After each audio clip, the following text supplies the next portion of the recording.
Shalom, shalom, boa tarde. Hoje, 1º de Tevet, 5.783, 25 de dezembro de 2022, à tarde com a Torá, trazendo a Parashá semanal, bem como as suas leituras diárias. Hoje, primeiro dia da semana, primeiro dia para o Shabat, estamos aí no primeiro dia da semana, iniciando então uma nova Parashá. Esta semana teremos a Parashá Vaigash, que significa e se aproximou, referindo-se a Yehudá, que se aproxima de Yosef para defender o irmão Beniamim. Então, teremos a nossa primeira leitura no capítulo 44 de Bereshit, Gênesis, a partir do versículo 18 até o verso 30, né? Hoje nós temos aí a nossa prece para o Brasil e para o nosso povo brasileiro, baseado no Salmo de número 5, né? Então é a nossa prece de hoje. O Salmo de número 5, ele traz para nós realmente David, mostrando para nós que quando estava sitiado por inimigos, o homem justo reza pela libertação, para aliviar seu sofrimento físico e servir a Deus sem interferência, né? Então, dentro desse aspecto aí, como nós estamos nesses dias, né, fazendo as preces em favor do Brasil e do povo brasileiro, para que realmente, né, cercado, sitiado pelos inimigos que querem fazer e deformar, melhor dizendo, a nossa nação e o nosso povo, com um tapete vermelho e uma bandeira vermelha, né? Então, sitiado por esses inimigos, um sistema socialista comunista, né? Então, o homem justo, a pessoa justa, buscam a presença divina, clamam a Deus pela libertação para aliviar o seu sofrimento físico. E nesse sentido, realmente é ser protegido pelo único Deus, o único Criador, o único Redentor, o único Salvador. E assim, realmente ter liberdade para poder servir a Deus sem interferências, né? Então, isso está dentro do nosso escopo, que é o quê? Consciência de Deus, consciência de família e consciência de liberdade, ok? Então, o nosso Salmo de número 5 é a prece para o dia de hoje, para que efetivamente Deus faça acontecer, que sejamos protegidos e livres destes inimigos. A prece assim diz: ao mestre do canto, acompanhado por instrumentos de sopro, um salmo de David. Dá ouvidos às minhas palavras, ó Eterno, e considera a minha súplica. Atenta à voz do meu clamor, meu Rei e Deus, pois a ti dedico minha prece. Eterno, ouve a voz da minha oração que a ti dirijo a cada manhã, aguardando tua resposta, pois tu não és complacente com a maldade e a perversidade não se pode manter junto a ti. Os ímpios não permanecem sob teu olhar.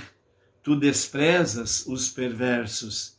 Tu condenas os que praticam traição e abominas os sanguinários e os falsos. Mas eu, por tua imensa misericórdia, entrarei em tua casa, prostrar-me-ei ante o teu sagrado santuário, pleno de reverência e temor a ti. Ó Eterno, guia-me através de teus caminhos justos, a despeito dos inimigos que me espreitam. Aplana ante mim o teu caminho, pois não há sinceridade em seus lábios e só traição em seu coração. Suas gargantas parecem sepulcros abertos e suas línguas são falsamente aduladoras. Condena-os, ó Eterno, que tropecem em seus próprios ardis, rejeita-os pela multiplicidade de seus crimes, por se terem rebelado contra ti. Alegrar-se-ão, porém, todos que em ti confiam, exultarão sob teu amparo os que amam o teu santo nome, pois tu certamente abençoarás o justo, ó Eterno, envolvendo em teu afeto como um escudo. Baruch Hashem. Então, amados, esse Salmo número 5, muito pertinente para o momento em que o nosso país está atravessando, onde há muitas adulações, mentiras e traições. E Deus, que venha na sua infinita graça, na sua infinita misericórdia, proteger, né, com o seu afeto como um escudo, os que estão se refugiando nele, clamando por ele, para dar realmente vitória sobre estes inimigos vermelhos. Bem como também, né, que aqueles que praticam, né, o mal, a traição, a maldade, os crimes contra Deus, que sejam devidamente punidos pela justiça divina, né? Porque toda pessoa que se levanta contra o próximo é contra Deus que ele está se levantando. E a sua luta é contra Deus. Então, que essa prece do Salmo 5, realmente nós possamos ver as suas realizações a qualquer momento, e a qualquer momento mesmo. Amém. Amém. Ok? Hoje, até o pôr do sol, nós estamos aí no 7º dia de Hanukkah, estamos no 1º dia de Tevet, né? E algumas coisas mais ainda pertinentes ao mês de Tevet. Ontem nós tivemos aí a introdução, e hoje, completando um pouco mais sobre o mês de Tevet, nós temos aí então a Mazal, né? A sorte do mês de Tevet, Gedi, que a sua tradução é para cabra, muito conhecido como Capricórnio, né? Então, os nossos sábios nos ensinam que aos 10 anos de idade, uma alusão ao 10º mês, obviamente, né? O nível geral de uma criança é pular como um cabrito, né? Porque está ali na sua potência da juventude, né? O seu momento de criança, né? Então pula que nem cabrito. Então por isso você não estranha aí, né, as crianças nessa faixa etária pular que nem cabrito, faz parte da sua natureza, né? Segundo o Midrash Kohelet, a natureza lúdica de saltar para cima e para baixo como um cabrito, né, reflete exatamente um estágio muito importante no processo do crescimento do ser humano. O mês de Tevet, que é o mês da tribo de Dan, tem relação com o processo de crescimento de um estado de imaturidade a um estado de maturidade. Então, a imaturidade, ela vem caracterizada, melhor dizendo, né, pelo olho mau, né, que é o Ain Hara, né, o olho mau. Ao passo que a maturidade, ela vem pelo olho bom, né, Ain Tov. Então, a cabra, né, que é no hebraico Gedi, que é o Mazal do mês de Tevet, tem um valor numérico de 17, né? Então, 17 é o valor numérico para a palavra Tov, bom. Então, por isso, né, Ain Tov, olho bom. Deve-se brincar e saltar como um cabrito, a fim de retificar e suavizar a ira latente na alma animalesca, né? Então essa é a característica da Mazal, né, da sorte de Tevet, Gedi.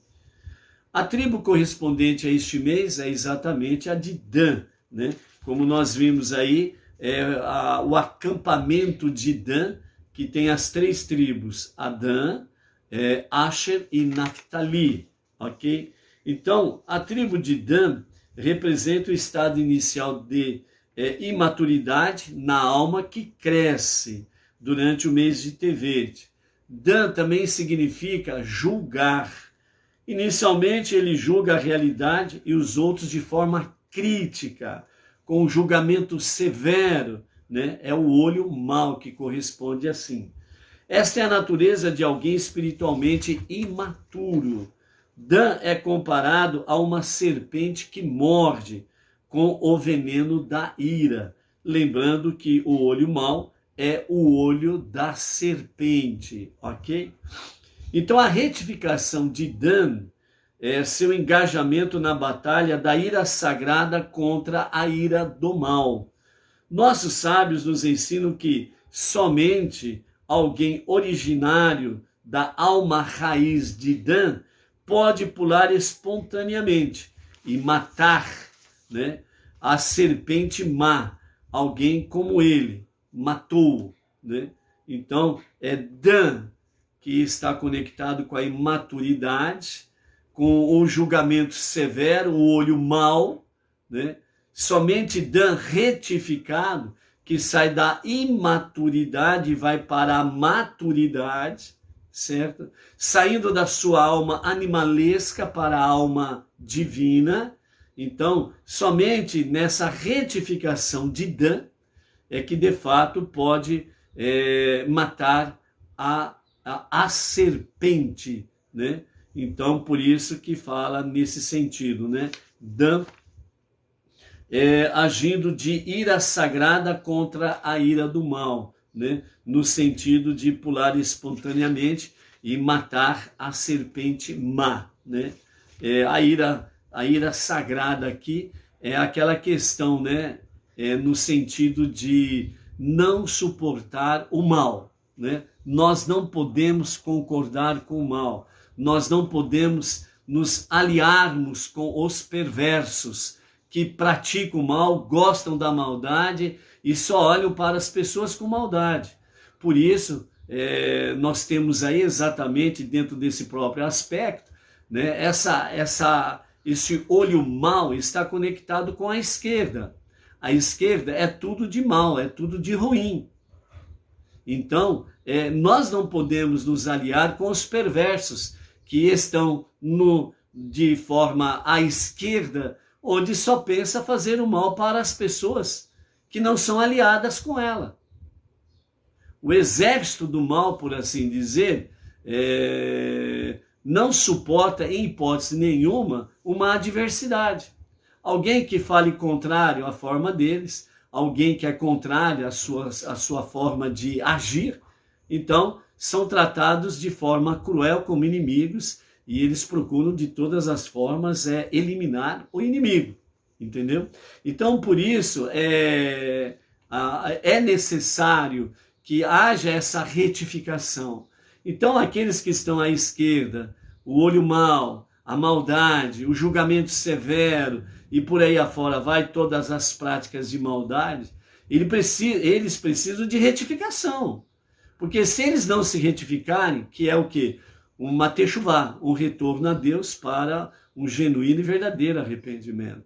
Então aí acontece exatamente o que os salmos, em vários salmos, né, falam exatamente que Deus ele rejeita o mal, ele rejeita a maldade, ele rejeita o perverso, né? Então, para os perversos, Deus ainda dá tempo para fazer techuvá. Mas na hora que esgotar o tempo, aí vem o juízo, não restam dúvidas, ok?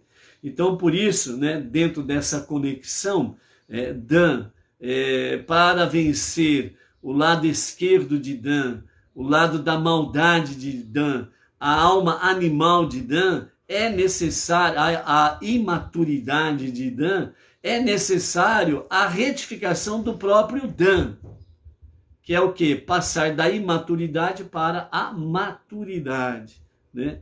Sair realmente de tudo aquilo que a esquerda representa de mal e ir para a direita, que representa tudo aquilo que é de bom, que está conectado com as misericórdias de Deus.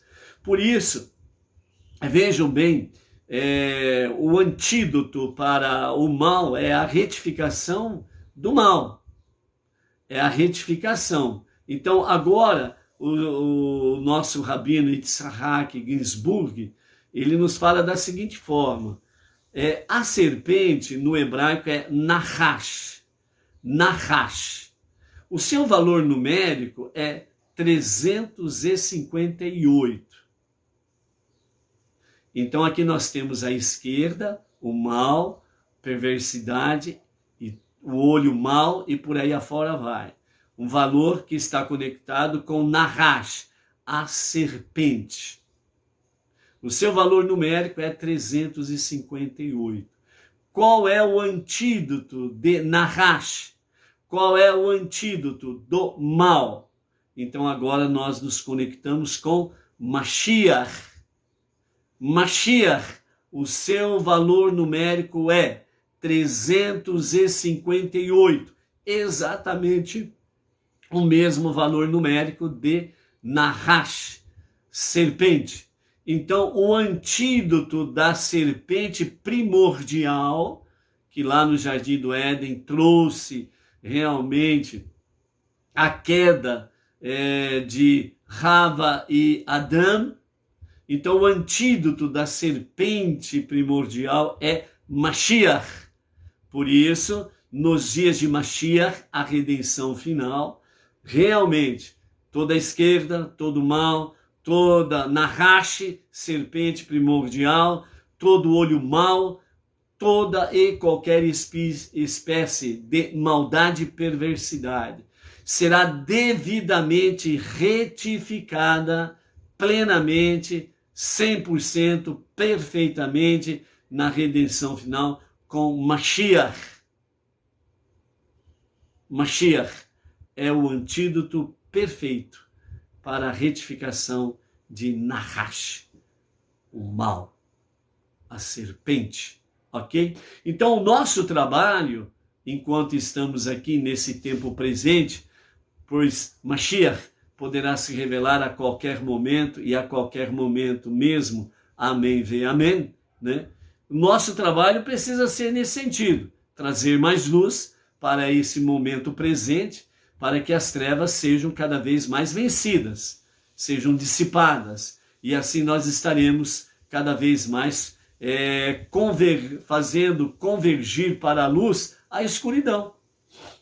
O nosso trabalho nós precisamos fazer. Mashiach, ele vai completar, aperfeiçoar plenamente esse trabalho que hoje os Bnei Israel e os Bnei Noach estão fazendo ombro a ombro no tempo presente, ok? Então, por isso, o poder sagrado de Dan reflete uma centelha de Mashiach. No Zohar, o livro do Esplendor, aprendemos que o comandante em chefe do exército de Mashiach, porque Mashiach travará as guerras de Deus, né? A partir do momento que Mashiach se revelar, né, o justo e verdadeiro Mashiach, né, os nossos sábios falam que haverá um período de transição de 40 dias, né, onde haverá aí realmente as guerras de Deus, onde Mashiach, né, e o general do seu exército, que será da tribo de Dan, estarão aí guerreando contra todos os exércitos que se levantarem naqueles dias contra Israel, o povo judeu. Então o mal será definitivamente eliminado através disso daí, né? Os exércitos aliados das nações se levantarão contra Israel, contra o povo judeu. Por quê? Porque quando Mashiach se revelar, acontecerá o grande primeiro sinal que Mashiach está em ação, é o retorno de todos os judeus das nações para Israel. Então as nações terão um vácuo, né? Porque não haverá judeus entre as nações, porque todos eles convergirão para a terra prometida. Então aí, né, os exércitos aliados, as nações inimigas, acharão que será fácil eliminar o povo judeu, porque estarão todos centralizados no mesmo lugar, a terra de Israel. Então eles vão fazer as alianças para a destruição, na tentativa da destruição de Israel e do povo judeu. Então Mashiach estará à frente dos exércitos de Israel, o seu comandante em chefe será da tribo de Dan, e então estarão guerreando as guerras de Deus, né? onde os exércitos aliados serão completamente eliminados, e aí então começará a estabelecer-se o período de paz plena em toda a face da terra. Ok? O sentido deste mês de Tevet é Kaas, ira, né? Ou também pode ser falado no hebraico de Rogez, né? Ou Kaas ou Rogez. Então o sentido sagrado, ira, ou da ira, né? É a retificação do mês de Tevet, que é exatamente o que o sentido sagrado da ira. É a capacidade da alma de despertar a própria boa inclinação, Yetzer Tov, e enfurecer-se com a má inclinação, Yetzer Hara. Isso nossos sábios nos ensinam em seus comentários sobre o versículo, né? Enfureça-se e não peque, né?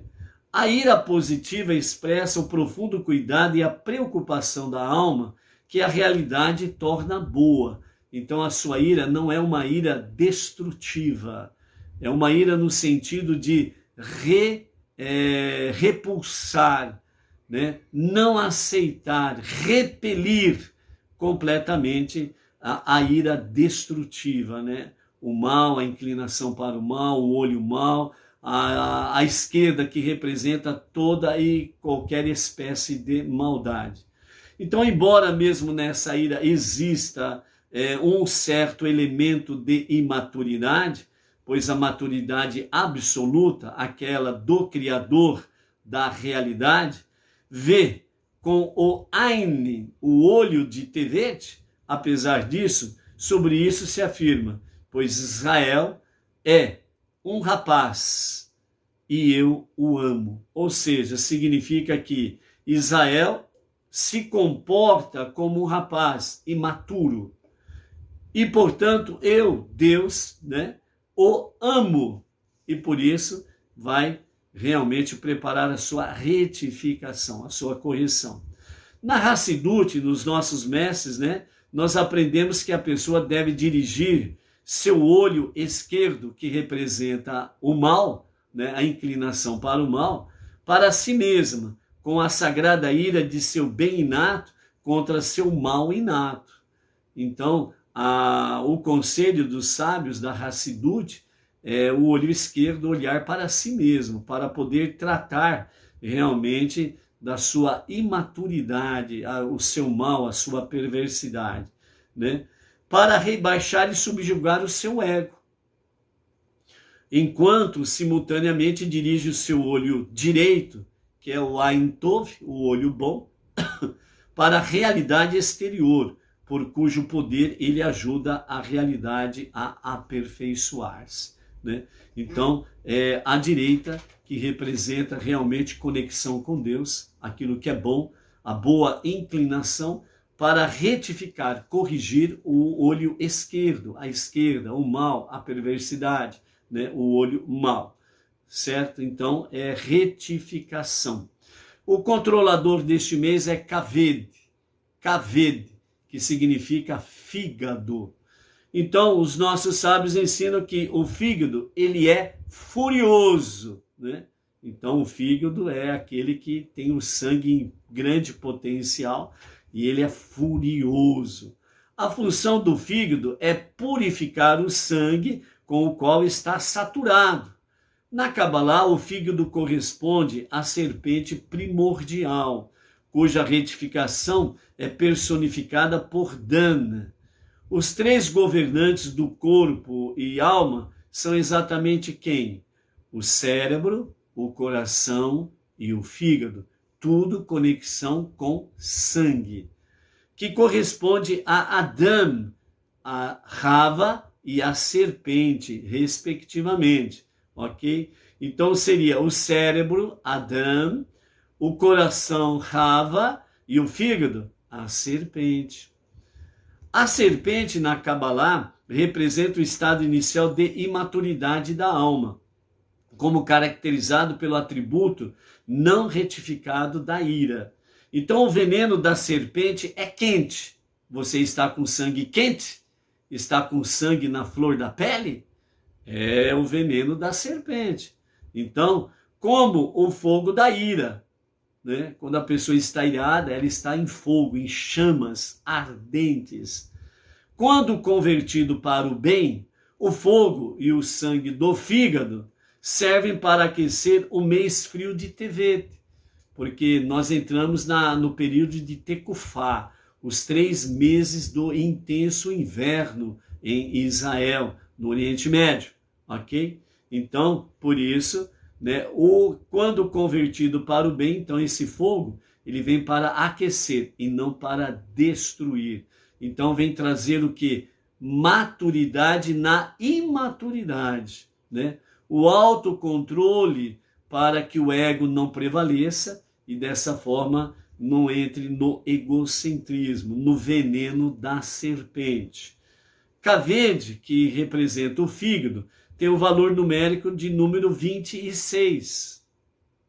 E Havaiá, que é o nome inefável de Deus de misericórdia, tem o valor numérico 26. Então, portanto, significa que o antídoto para o veneno da serpente no fígado, que está queimando em ira destrutiva, no veneno da serpente, o seu antídoto é Havaiá, o nome inefável de Deus de misericórdia. Ou seja, precisamos preencher realmente as nossas, o nosso cérebro, o nosso coração e o nosso fígado com a presença divina. Estudo da Torá, estudo das 7 leis de Noah e as suas ramificações, a Tzedaká, a Teshuvá, o retorno a Deus para o genuíno verdadeiro arrependimento diariamente, as nossas preces diárias, estar nessa conexão com Deus. Então isso reflete o segredo mencionado, né? Que a soma dos 4 meses, que jejum pela destruição do templo, né? O veneno da serpente primordial, a ira descontrolada, que os inimigos vieram e destruíram o templo sagrado e mataram os judeus, muitos, né? Culminam em Tevet. Então, juntos totalizam 26, Havaiá, o nome da misericórdia de Deus. Ao jejuar pela destruição, a pessoa retifica o seu fígado, ou seja, suaviza a própria ira, e, portanto, ele adoça a ira de Deus com Israel, a causa da destruição, e desperta a misericórdia de Havaiá para reconstruir o templo, o que acontecerá efetivamente nos dias de Mashiach, o terceiro e definitivo templo, que assim acontecerá. Ok? Então nós temos aí, de fato, o mês de Tevet, ok? Ao pôr do sol de hoje, nós vamos entrar no 8º e último dia de Hanukkah, onde nós temos aí, com esta ação do 8º dia, é a retificação, a conexão com a retificação para esse último dia. Por isso, dentro daquele escopo que nós estamos trazendo durante a semana sobre a casa, o porão, a escadaria, o hall de entrada, a sala de jantar, né? Com as questões das emoções, né? A questão dos sentidos, os desafios lá no pátio externo, né? A decisão da verdade interior, né? O renascimento, o quarto de dormir, a divulgar o milagre, né? A luz na janela. E hoje nós chegamos então ao 8º e definitivo dia, ao pôr do sol de hoje, entramos no 8ª noite de Hanukkah. Então está dedicada à transcendência que representa o telhado. Saiu do porão, transcendeu todos os episódios, todas as fases da casa, né? Chegando ao topo da casa, o telhado, transcendeu, né? Então, transcendência é sair realmente lá do porão, ir acima de tudo, né? Chegar no telhado, que representa presença divina. Então, nesse 8º dia, ou nessa oitava noite, logo após o pôr do sol. Esse é o show de luzes que brilham a partir do ser. Imagine-se de pé sobre um telhado, cumprindo aquele antigo rito humano, né? Quantos experimentaram subir no telhado? Principalmente quando criança, obviamente, né? Quando criança a gente fazia as peripécias, né? Então, quem foi criança e chegou a subir no telhado para ver as estrelas, né, no pôr do sol, então contemplou isto, né? Essa realidade, o sol se pondo, então começa os últimos fachos do sol se apagarem, começa a aparecer já um céu mais acinzentado para escuro, aí começa a aparecer a primeira, segunda, terceira estrela, aí você vai contando, né? Então, dentro desse sentido aí, os nossos sábios falam, né? Então a escuridão acende a luz das estrelas no céu tão seguramente quando você acendendo a sua menorá. Quando a oitava estrela aparece, o céu inteiro libera sua provisão de centelhas. Impressionada pelas estrelas incontáveis, você encara o aparente infinito do espaço, contemplando essa vastidão do alto do telhado. Você é lembrada da infinidade, né, da sua própria alma, né? Então, quem já passou por essa experiência, né, e começou a contar as estrelas lá em cima do telhado, né? Misericórdia, né? Só de pensar hoje já dá calafrio, né? Mas quando criança não tem medo, né? Criança não tem medo, essa que é a questão, né? E você começa a contar as estrelas como vai aparecendo. Então essa é uma realidade. Quando você chega na oitava estrela, o que você contempla em seguida? Você contempla, mas tem mais uma aqui, mais outra ali, mais não sei o que lá. Então aí você se perde na contagem a partir da oitava estrela que aparece, porque aí o céu, pá, mostra a beleza das luzes das estrelas, né? Então nós contemplamos, né? O céu é infinito, a contagem das estrelas é infinita. Então aí há uma conexão com a nossa alma divina, né? A nossa alma é infinita. Então por isso a menorá está agora com a oitava luz acesa, ela está completamente acesa. Representa essa dimensão infinita das estrelas. Essas 8 luzes são o grande finale de toda a jornada de Hanukkah. E os finais, com todo o seu aparato, sempre informam que chegamos ao fim. Assim como o telhado é o limite superior da casa, esse é o limite das nossas luzes de Hanukkah. E além disso, como estar de pé no telhado nos permite aprender um senso do infinito dos céus. Olhar para as 8 luzes nos faz lembrar da luz de Deus. Então, nós vemos aí o Or Haganuz, que significa a luz que não tem fim. A oitava e a última noite é então dedicada à transcendência, assim como os 7 dias da semana representam o tempo linear e a compleição do físico, ou seja, 7 dias se conclui um todo, e isso compleição do físico. Então a semana se completa com o 7º dia, está dentro de um aspecto físico natural que nós contemplamos. O número 8, porém, ele é um salto elegante, além do linear e além da fisicalidade. Quando você chega no 7º dia, você sabe que completou a semana, você chegou, aparentemente, num ponto final. Mas quando você chega no 8º dia de Hanukkah, você chega naquilo que é infinito. Então você pode contemplar a realidade, que a sua alma, ela é infinita. E então você tem aí, de fato, como diz os nossos sábios aqui, um salto elegante do 7º para o 8º dia. o 7º milênio com a redenção final com Mashiach, onde os 4 reinos serão totalmente retificados, e ao completar este ciclo com Mashiach, então o salto elegante para o 8º milênio, a vida eterna, o Olam Rabá. Assim como os próprios milagres transcendem os limites do âmbito físico, também o número 8 nos chama a transcendência, né? Embora a 8ª noite seja o final exuberante da festa, também sugere a santidade ilimitada de todo dia. Sim, houve 8 noites de azeite milagroso, mas além disso, todo dia encerra seus próprios milagres, quando estamos conectados com a luz infinita.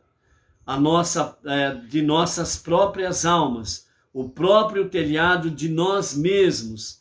Então estamos em contato com a infinitude de Deus. Daquele local, os milagres não somente são possíveis, como são um presente divino. Essa noite final de Hanukkah celebra nossos espíritos transcendentes e a promessa de Deus de sua miraculosa presença diária em nossas vidas. Então, quando hoje à noite você for acender a sua 8ª luz na sua casa, quando você, conosco, né, a partir das 19h30, lá da Sinagoga Benei Noach, Jardim Silvestre 2, Bauru, para o Brasil e para as nações, juntamente com o nosso emissário Emerson Felipe da Silva e o povo que estará conosco ali, presencial, e aqueles que estiverem conosco de forma virtual. Então, ao estarmos acendendo a 8ª luz de Hanukkah, não esqueçamos disso. É o momento de transcender, ou seja, a nossa conexão realmente com a nossa alma infinita, em conexão com o Ein Sof, o infinito, Deus, transcendendo todos os aspectos miraculosos do nosso dia a dia e da promessa divina, redenção final com Mashiach e Olam Rabá, a vida eterna com Deus. Por isso, vamos estar aí atentos a essa realidade e tomarmos posse dessa bênção preciosa e maravilhosa que nos dá o 8ª chama de Hanukkah. Baruch Hashem. Vamos em frente então para a nossa entrada da nossa Parashá da semana, Vaigash, né? É a 11ª porção. Nós temos aí pela frente 106 versículos para estudarmos nesta semana. Capítulo 44, verso 18, e vamos até o capítulo 47, verso 27. Até ontem, nós concluímos 1.343 versículos estudados, e esta semana temos 106 versículos. Pela graça e misericórdia de Hashem, ao chegarmos no próximo 7º dia da semana, nós estaremos aí, então concluindo 1.449 versículos estudados nesse novo ciclo dos estudos da Torá. O salmo correspondente a esta Parashá é o salmo de número 48. E a Haftará, a porção do profeta para esta porção, para esta Parashá, é Ezequiel, capítulo 37, do versículo 15 até o versículo 28. São as nossas referências desta semana aqui. Vaigash, então Yehudá se aproximou, é o que nos fala o versículo inicial da nossa Parashá. Na introdução da nossa Parashá, os nossos mestres trazem para nós alguns conhecimentos para nós termos o foco da nossa Parashá. Então, descreve uma ação ocorrida em 3 mundos diferentes. Então, essa aproximação de Yehudá em Yosef, né, que nós vamos ver já já, com algumas mais outras observações, né? Então, acontece de forma de 3 mundos diferentes. Primeiro, a realidade percebida. Segundo, a realidade em si. Terceiro, a realidade mística, sobrenatural. Então, a primeira realidade percebida é: Yehudá se aproximou do vice-rei do Egito, que era capaz de decidir seu futuro e o de sua família inteira. Então, é a realidade percebida, ou seja, diante do vice-rei do Egito. A segunda, a realidade, que o vice-rei do Egito não era ninguém senão Iosef, irmão de Yehudá, apesar que eles não sabiam até então que era o seu irmão. Então, é a realidade em si, é Iosef, e não o vice-rei do Egito, que seria no sentido um egípcio, por assim dizer. Ok? Então, e o terceiro, a realidade sobrenatural mística, que é exatamente o quê?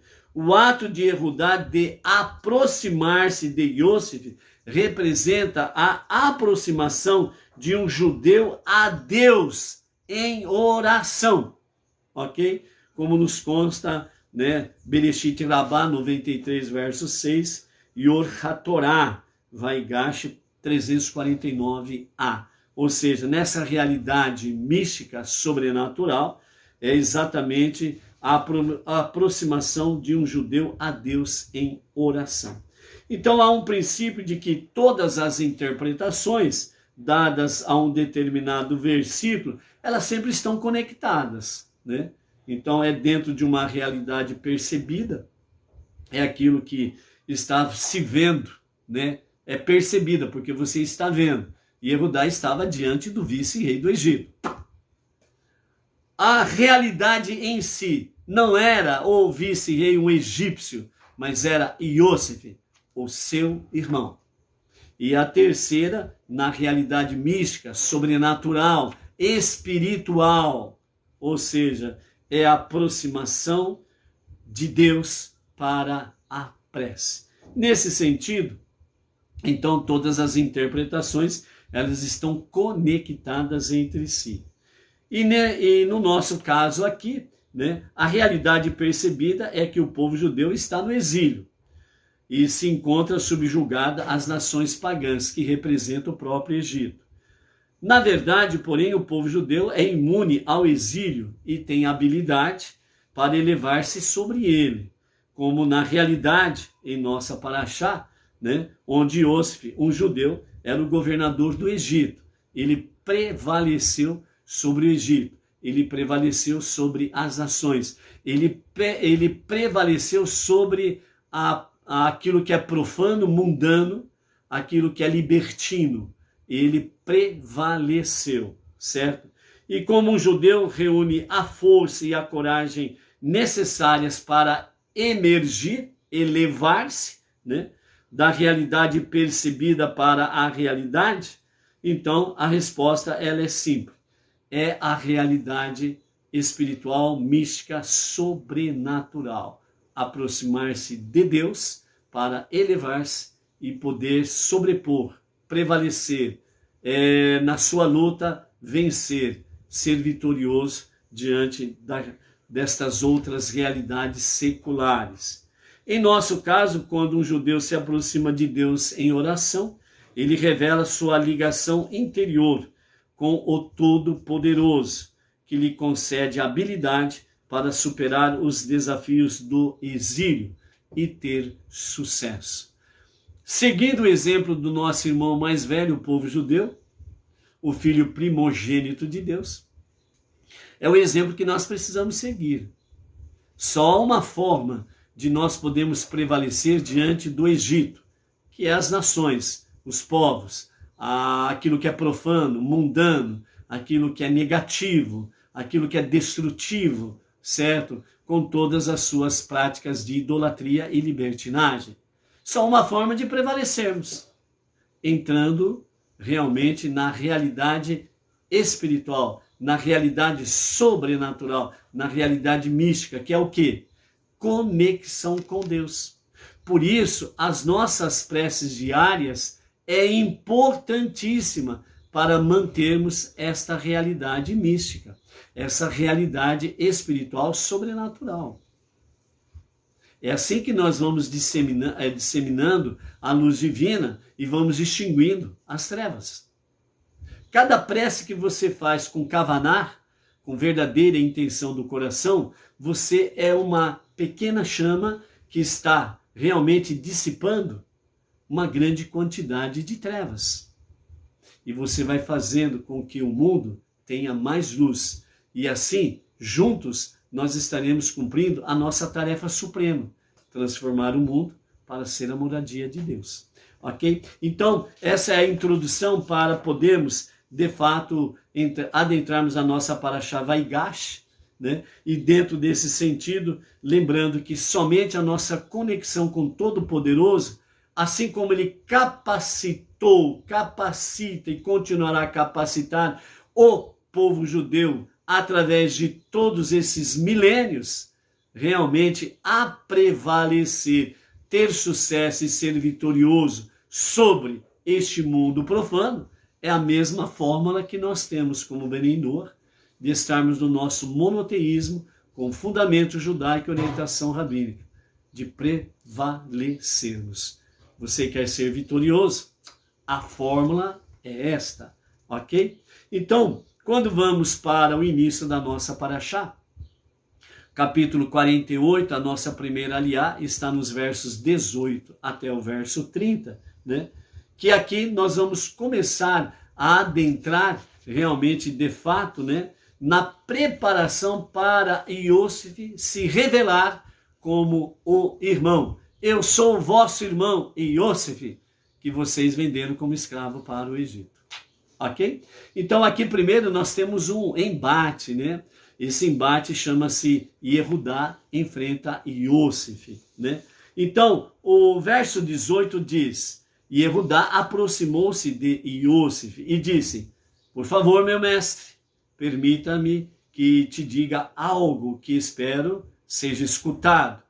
Eu serei firme, por isso, por favor, não te zangues comigo, embora tu sejas importante aos meus olhos como o faraó.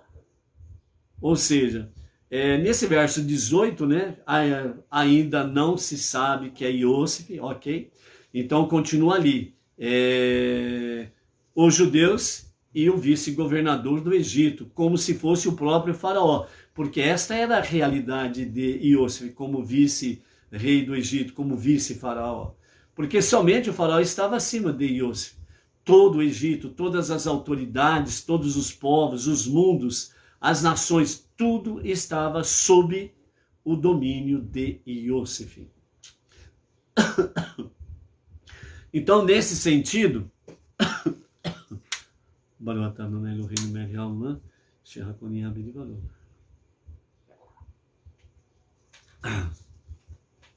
nesse sentido aí, amados, então Yehudá, na sua visão, ele está se aproximando de um egípcio, que era como o faraó. Portanto, como faraó, automaticamente ele poderia ser o filho do faraó, para estar numa posição em que somente o faraó estaria acima dele, né? Então essa é a visão até então de Yehudá e os seus irmãos. Então o Talmud e a Mishnah traz para nós, dentro desse versículo, o seguinte diálogo entre Yehudá e Iosif. Ou seja, vamos dizer corretamente, entre Yehudá e o vice-governador do Egito.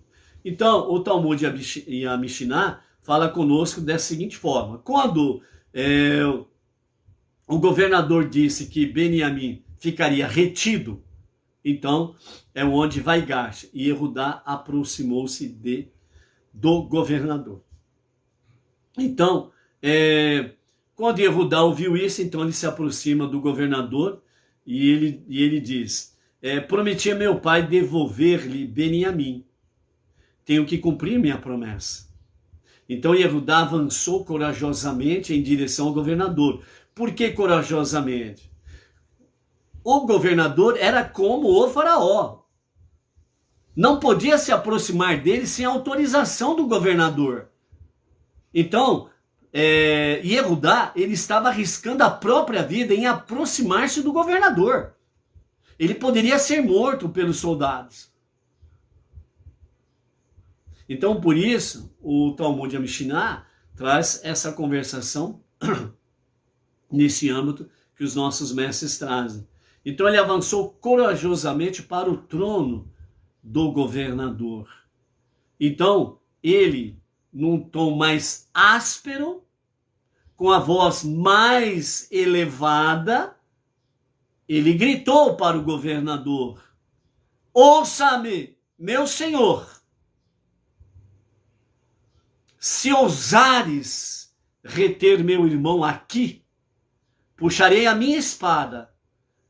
Sabes o que acontecerá então? Vai haver muita gente morta no Egito, incluindo tu e o faraó. Isso já era motivo de matar e Yehudá aos soldados que estavam ali como escolta do governador. Entendeu? Então, Iosif percebeu que Yehudá estava muito alterado. Ele poderia atacar a ele, que estava ali na presença, e a todos os habitantes da capital do Egito. Então Iosif, o governador, assinou rapidamente para o seu filho Menachê. E ele disse para o seu filho Menachê: mostra a esse homem que és tão forte quanto ele. E então Menachê começou a dar pontapés nas grandes paredes do palácio. E os golpes que ele dava eram tão fortes que o palácio começou a tremer, como um terremoto. O chão, as paredes tremeram diante dos golpes de pontapés de Menachê. Quando Yehudá viu aquilo, assombrou-se e pensou: quem será este homem forte? Ele deve ser da família de Yaakov, pois não conheço ninguém que tenha força tão tremenda. É melhor não começar uma luta. Vou implorar ao governante que liberte Beniamim. E então o tom das conversas começaram a mudar de uma forma mais gentil. Então Yehudá disse ao governador, de forma mais gentil: por favor, deixe ir nosso irmão Beniamim. Tu nos forçaste a trazê-lo. Veja, nosso pai foi contra isso, porque a sua querida esposa Rachel tinha só 2 filhos e o mais velho morreu. E Yehudá ficou temeroso de dizer para o governador que Iosif ainda estava vivo, porque se ele dissesse que Iosif estava vivo e o governador também tivesse ou viesse a impor a eles: e traga-me então o teu irmão Iosif. E eles não sabiam onde que Iosif estava. Como que eles poderiam buscar o Beniamim e trazer na presença do governador? Então Yehudá, pensando nisso, ele disse: o irmão mais velho dele está morto. Então não teria como o governante obrigá-los a trazer o seu irmão morto. Vai trazer o irmão morto? Não tem como. Então, por isso, Yehudá se expressou dessa forma, né? Então, o seu irmão mais velho está morto. E o nosso pai, Yaakov, com a sua esposa querida, Rachel, teve apenas 2 filhos. Um já morreu e o mais novo está aqui. E eu prometi devolver-lhe este filho, o nosso irmão, para o nosso pai, Yaakov. Então, agora só resta Beniamim. Nosso pai tem tanta afeição por ele que morrerá de tristeza se Beniamim não voltar. Prometi a meu pai que levaria Beniamim de volta. Sou mais forte do que ele e mais eficiente do que ele. Por favor, fique comigo como escravo vosso e libere realmente Beniamim, pois o nosso pai não suportará a dor da perda de Beniamim. Tenha pena de nosso pai. Assim, Yehudá, segundo o Talmud e a Mishnah, se expressou para o governante, né? E isso trouxe realmente um grande, vamos assim dizer, né? Um grande quebrantamento, né? Na alma de Iosif, e ele começou a ter realmente certeza de que eles tinham de fato feito uma techuvá verdadeira. Então, como última palavra para todo esse feito da nossa primeira aliá, então os nossos mestres dizem, né? No obstante, nós vemos na realidade Yehudá que não sabia que tratava-se do seu irmão Yosef, mas sim do governante. Ele não ficou intimidado pela sua autoridade, ele agiu com bastante segurança e firmeza, sem mesmo pedir permissão para o governante, apesar de que tal comportamento pudesse lhe custar a vida. Ele sabia como o governante poderia responder a esta ousadia. Ele poderia ser morto, né? Assim, parece que a forma como Yehudá se dirigiu ao governante expressa a realidade, o poder de Yehudá, certo? Então, poderíamos argumentar que a forma vigorosa pela qual Yehudá o abordou, o governante, né, realmente rompeu uma barreira espiritual, tornando possível que Yaakov e seus filhos posteriormente se estabelecessem na terra de uma maneira que eles tomaram posse do lugar. Eles eram férteis e a sua população aumentou rapidamente, como nós vamos ver lá no capítulo 47, mais precisamente no verso 27, né, sobre essa multiplicação realmente do próprio povo judeu. Então, a razão para isso poderia ser discutida da seguinte maneira: a força de um judeu neste mundo durante o exílio pode ser de dois tipos. Primeiro, a força da pessoa é proporcional ao que é possível de acordo com as leis da natureza e a conduta do mundo. Segundo as limitações do exílio, as leis do governo, onde eles estiverem no exílio, e isso pode ser representado por Yosef, limites para o próprio povo judeu, né? Então esses limites que estão estabelecidos desde a grande diáspora, a partir do ano 69 da nossa era comum, em que o povo judeu foi exilado, a grande diáspora entre as nações. Então as leis, elas realmente, elas são, como diz assim, elas limitam as ações dos judeus. Então a força da pessoa é proporcional, ou seja, entre as nações, o sétimo dia da semana, o sagrado dia do Shabat, não é guardado pelas nações. Então eles precisam de uma força proporcional de acordo com a realidade, para poder vencer o quê? As leis, os costumes das nações, para que eles possam guardar o Shabat. Então vai exigir o quê? Aquilo que Yehudá mostrou ao aproximar-se do governante, do governador do Egito, que era exatamente o quê?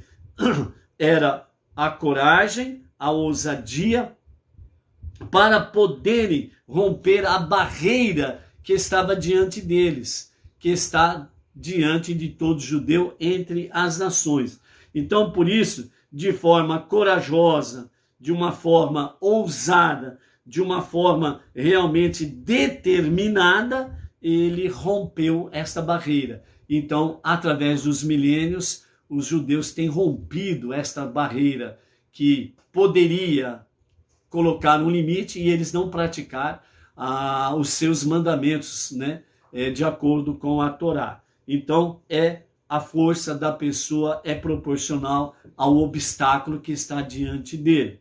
Segunda questão, a pessoa está em estado que transcende completamente as limitações do mundo, as nações do mundo e até mesmo o próprio exílio. Na realidade, a pessoa se comporta com tamanha resolução que ela é plenamente capaz de mudar as leis e costumes nacionais. Esse era o nível de Yehudá. Então, ao aproximar-se do governante, do governador ali, ele rompeu essa barreira. poderia ser morto, arriscou a própria vida. Tudo bem, isso não quer dizer que ele foi covarde, fraco e desistiu de lutar por aquilo que ele cria. Então ele lutou pela sua fé, ele lutou pela sua família, ele lutou pela sua liberdade de expressão. Entendeu? Dessa forma, a determinação de Yehudá tornou possível para um judeu ser não apenas um poder regulador sobre as nações do mundo, como Yosef, mas além disso, capaz de influenciar completamente o mundo, transcendendo completamente qualquer limitação. Nesse sentido, amados, as lições que ficam para nós de Yehudá e de Yosef são lições que nós precisamos vislumbrar na existência, sobrevivência e as vitórias do nosso irmão mais velho, o povo judeu, através de todos esses milênios até a presente idade. Quando Yehudá ele rompe essa barreira que José, como governador, representa as nações, então o povo judeu ele rompeu os limites das nações. E ao serem espalhados entre as nações, eles romperam as barreiras que poderiam fazê-los ficar trancados em casa, se acovardar, ficar em cima do muro, serem omissos. Mas assim eles não fizeram. Eles romperam. Por isso, realmente, o povo judeu entre as nações, eles guardam o sétimo dia. Eles guardam o sétimo dia. Eles guardam as suas festas, dentro do sentido do padrão bíblico e da halachá, que é as normas, as regras, os preceitos, as leis judaicas, para guardar as festividades. E não estão limitados pelas leis quando ele se aproximou do. Tivemos aí uma queda de sinal. Baruch Hashem. Está sendo restaurada. O sinal voltou. Ok aí, amados? Tivemos uma queda do sinal aí. Ok? Então, quando Yehudá ele se aproximou do governador do Egito, ele rompeu a barreira das nações. E por isso, o povo judeu, realmente, entre as nações, rompeu também essas barreiras. Então, o povo judeu hoje, independente aonde estiver, eles guardam o Shabat, guardam as suas festividades, né? Guardam realmente a sua religiosidade, a prática dela, as suas preces, etc. e tal. Graças a Yehudá, que neste ato ele rompeu as barreiras, né? E de um outro lado, nós temos o exemplo de Yosef para as nações, para os não-judeus. Que mesmo entre as nações, nós podemos prevalecer. Como Benei Noah, que entre as nações conectados com as nossas 5 bases, Teshuvá, Tefilot, estudo da Torá, estudo das 7 leis universais e as suas ramificações, a de Sedaká, nós temos como Yosef, nós temos condições de estar no meio das nações, entre as nações, com toda a sua idolatria, perversidade, libertinagem, nós temos como prevalecer como Yosef prevaleceu no Egito. É só mantermos a nossa conexão com Deus. Então, isto é de fato possível. Por isso, o nosso Rebbe Menachem Mendel, ele nos fala exatamente de nós podermos romper as barreiras para podermos prevalecer. Então, quando Yehudá não se intimidou em falar asperamente com o governador, né, com palavras duras, ele sabia que quando a vida de alguém está em jogo, não devemos ser diplomáticos. Nossos interlocutores tem de sentir que nossa preocupação é estritamente com a pessoa e que nosso envolvimento não está vinculado a motivos políticos ou financeiros. O nosso Rebbe, Menahem Mendel, o líder máximo da nossa geração. Então, aqui ele está nos dizendo que quando a vida de alguém está em perigo, você não pode se manter politicamente correto. Ou seja, eles falaram, eu tenho que ficar trancado em casa, então eu vou ficar trancado em casa. Eles falaram que eu não posso falar nada, então eu vou ficar mudinho. Eles falaram que eu não posso ver, então eu vou ficar ceguinho. Eles falaram que eu não posso ouvir, então eu vou ficar surdinho. Eles falaram que eu não posso me manifestar, então eu vou ficar omisso, vou ficar indiferente, vou ficar em cima do muro. E as pessoas estão correndo perigo, fisicamente e espiritualmente. E você vai ficar politicamente correto? Então, não podemos ser e agir de forma diplomática. Esse é o exemplo de Yehudá. As vidas, as pessoas estão em perigo físico e espiritual. E você vai ficar aí, de longe, trancadinho em casa, no seu quadradinho, na sua bolha, no seu clubinho, e vendo as pessoas sucumbirem? Não foi para isso que Deus te chamou. Então, não podemos agir de forma diplomática. Nós temos que agir de forma, mesmo que seja de palavras duras, nós precisamos agir. E nós precisamos fazer a nossa voz ser ouvida. E as pessoas precisam entender que nosso envolvimento não é político e nem financeiro. É pelas vidas humanas, são pelas almas, são princípios, são valores que nós levamos e precisamos levar. Mas eles vão entender que é política. Problema deles. Porque qualquer coisa que a gente falar, eles vão falar que a gente é pró-candidato ou presidente fulano de tal. Problema deles. Você age pelo que os outros pensam? Então se prepare para você ser de esquerda. Perverso, tirano, maligno. Porque é isso que eles querem que você faça. Então você vai se aliar com o perverso? O exemplo de Yehudá. Quando a causa pela qual lutamos é algo que mexe com o âmago do nosso ser, isso evoca uma reação honrosa e misericordiosa.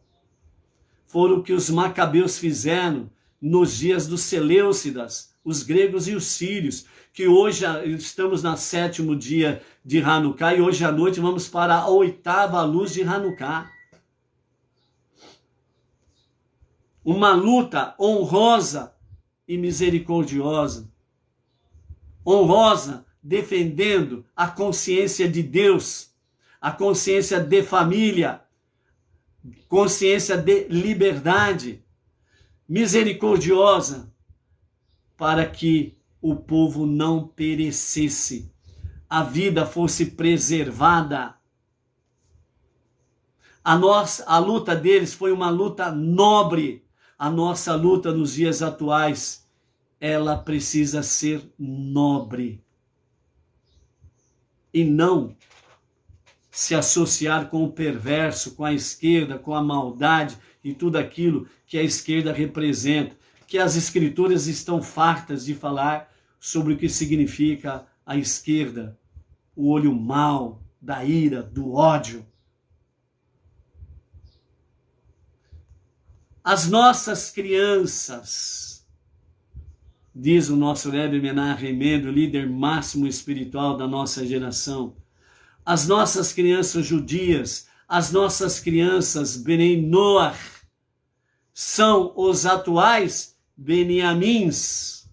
E Yehudá saiu em defesa do pequeno Beniamim, pequeno no sentido de ser o caçula, ele já era pai de 10 filhos.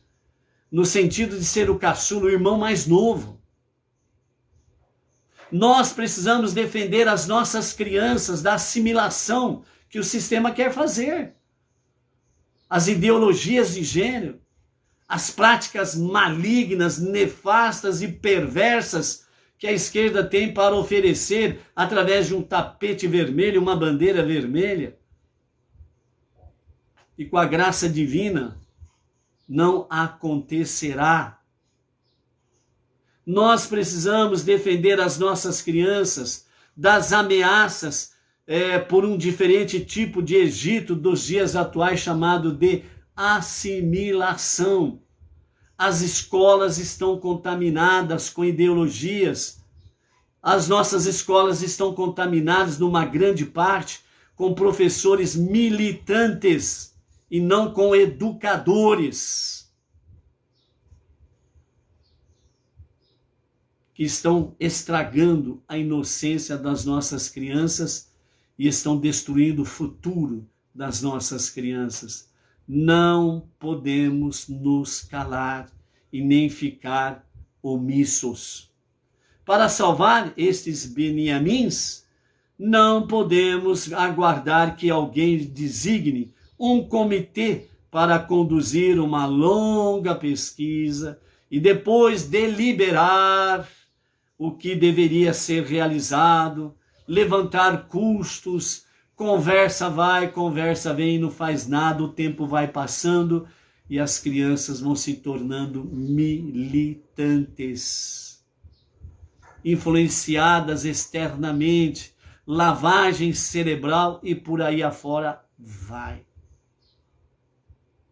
Quando as vidas estão em jogo, imediatamente devemos fazer tudo o que podemos para salvá-las e não ficar dentro da bolha, do quadrado, trancafiado em casa e etc, e etc. O esforço ou os esforços de Yehudá promoveram, melhor dizendo, provaram-se surpreendentemente frutíferos. Seu suposto inimigo provou ser, na verdade, o seu maior aliado. Até mesmo o próprio faraó acabou provendo os maiores recursos possíveis para garantir a integridade, a continuidade da tradição judaica. O mesmo ocorrerá se seguirmos o exemplo de Yehudá e nos empenharmos de maneira altruísta e vigorosa em benefício das nossas crianças. Então a nossa luta, ela não é política e nem financeira, é pelas nossas crianças, é pelo futuro de novas gerações, pelas nossas crianças, pelos nossos netos. Então, quando nós agimos com ousadia, coragem, e realmente nós rompemos estas barreiras, então até aquele suposto inimigo torna-se o maior dos nossos aliados. Vejam bem que nos Estados Unidos, anualmente, o Dia da Educação é renovado em memória do nosso Rebbe Menachem Mendel, pelas suas ações dentro do campo da educação, dentro dos Estados Unidos e fora dos Estados Unidos. O reconhecimento pela sua luta pelas crianças e pelos seus futuros. E nós não podemos ser diferentes. Nós precisamos lutar pelas nossas crianças, pelo seu futuro, os nossos filhos e os nossos netos. Você é inteligente. Quem gosta de ser enganado é tolo, mas sabe a verdade. E você precisa ser essa força de Yehudá para romper as barreiras. Você precisa do poder de Yosef para estar no meio das nações e vencer, ter sucesso no meio das nações. A tua configuração como Benei Noach é algo espetacular, no qual Deus está confiando a você para ser essa diferença entre as nações. Por isso, seja forte, seja luz. Amanhã vamos continuar fortes emoções nos aguardam.